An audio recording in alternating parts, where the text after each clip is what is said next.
नहीं मिल रहा, स्टारवेशन है। अभी रिसेंटली हमने बीबीसी पे न्यूज़ देखी, हम खबरें देखते हैं रोज़, तो हम देखते हैं कि बच्चे जो हैं उनकी जो बॉडीज़ हैं, उन बॉडीज़ के जो लीथड़े हैं उनके साथ जो है वो उनकी हड्डियां लगी हुई हैं। इट शोज़ कि वो कितने भूखे हैं। तो कहने का मतलब है उनको खाना नहीं मिल रहा, सारी बात है, भूख तो लगेगी, स्टारवेशन तो आएगी, प्यासे तो वो लोग बेचारे होंगे। बट जो इसराइल है वो कह रहे हैं नहीं, मैं पूरी तौर पर जो है वो गजा को भी फारिग करूंगा, मैं जो है वेस्ट बैंक को भी कैप्चर करूंगा और मैं पैलेस्टीनियन स्टेट का ही किस्सा मुका दूंगा, खत्म कर दूंगा। तो ये इस टाइम जो है वो इसराइल की सोच है। अगला इंपॉर्टेंट स्टेटमेंट मैं आपको बताता हूं, यूके के एक फॉरेन मिनिस्टर है डेविड लैमी साहब जो है ये कह रहे हैं कि the UK strongly oppose the Israeli government E1 settlement plans which would divide a future Palestinian state in 2 marks and a flagrant breach of international law. अब देखिए यूके की तरफ से भी बार बार मैसेज आ गया, यूके के जो फॉरेन मिनिस्टर हैं डेविड लैमी, वो इस हक में नहीं है। ये जो वेस्ट बैंक में 3000 सेटलमेंट्स होने वाली हैं अगले कुछ सालों में, वो कह रहे हैं कि इस तरह का अगर कुछ होता है अमल, इस तरह के कुछ मामलात होते हैं तो फिर यूके जो है यूनाइटेड किंगडम इस चीज के खिलाफ होगा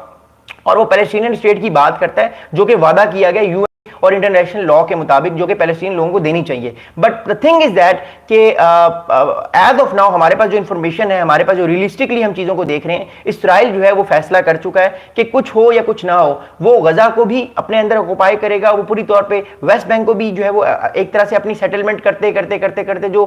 पैलेस्टीनियंस उनको इतना पीछे ले जाएगा कि पैलेस्टीनियंस के पास अपनी कोई जगह ही नहीं होगी और ये पूरा इलाका जो है ओवरऑल जो है ये आप कह सकते हैं ये पैलेस्टीनियन स्टेट से खत्म होकर इसराइल में एक मुंतकिल हो जाएगा। देखिए जब 49 को आप देखते हैं, जब 48-49 में इसराइल और पैलेस्टाइन का ये मामला हुआ, आप 49 के मैप को देख लें जो कि पैलेस्टीन का मैप था और अभी के मैप को देख लें तो आपको बड़ा फर्क नजर आएगा कि पैलेस्टीन आहिस्ता आहिस्ता खत्म होता रहा, अब वो इलाका बहुत थोड़ा रहेगा। या तो गजा स्ट्रिप है, वो भी कई 100 मील की गजा स्ट्रिप है, बहुत छोटा सा इलाका है, और या तो वेस्ट बैंक है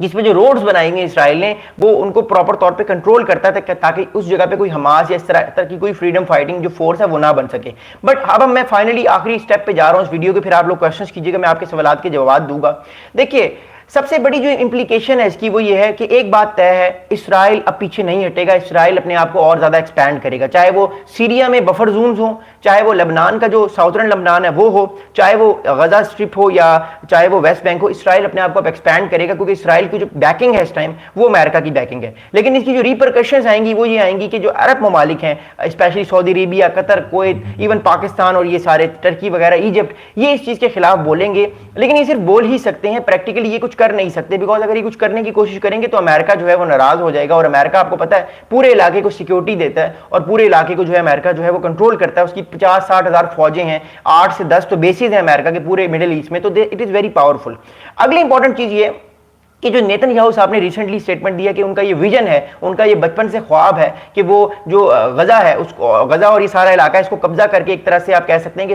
इसको वो ग्रेटर इसराइल में तब्दील करेंगे, इसराइल को ग्रेट करेंगे, बड़ा कर लेंगे, एक बड़ा कंट्री, पावरफुल कंट्री कर लेंगे। उसके लिए उन्होंने बात की और वो चीज को समझते हैं बार बार कि ये उनका ख्वाब है और ये उसको पूरा करेंगे। तो इट शोज कि वो इसके पीछे जाएंगे चाहे कुछ भी हो जाए। अब तीसरा इंपॉर्टेंट एस्पेक्ट ये है कि क्या जो इसराइलीज को या इसराइली गवर्नमेंट को क्या कोई रोक सकता है? देखिए हकीकतन इसराइल को इस टाइम कोई रोक नहीं सकता एक्सेप्ट अमेरिका, क्योंकि अमेरिका बहुत पावरफुल है, अमेरिका इसराइल को बैक करता है। लेकिन इस टाइम जो है वो अमेरिका भी बिजी हुआ है यूक्रेन रशिया वॉर में और उसने चाइना को कंटेन करना है, तो फिलहाल वो इस मसले में अपने आप को इन्वॉल्व नहीं कर रहा जो गजा वाला मसला है। अमेरिका के जो इन्वॉय थे जिनका नाम स्टीव विटकॉफ था, वो भी कुछ दिनों पहले जो है वो गए थे गजा में,